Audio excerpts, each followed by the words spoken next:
तबला तो बजा चुके हैं हम लोग।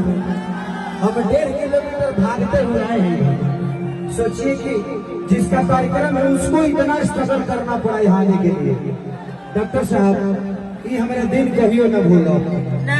हम सब कुछ भूल जाओ कि रजौली के धान के खेत ना भूलो।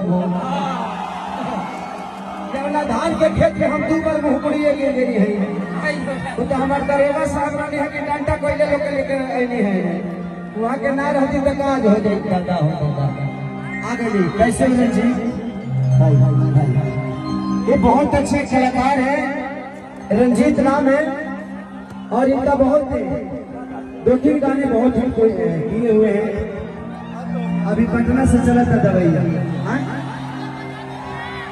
हम तो बस 2 लाइन में बात है, जितना आप लोगों का दिल बड़ा है उससे 2 गुना भैया का दिल बड़ा है। बस 2 लाइन में यही कहेंगे, भैया को ऐसे ही आप लोग प्यार देते रहिए कि भैया हमेशा शिखर पर पहुंचते रहे।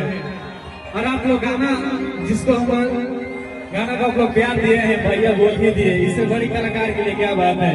इसलिए बोला भैया का दिल बहुत बड़ा है। और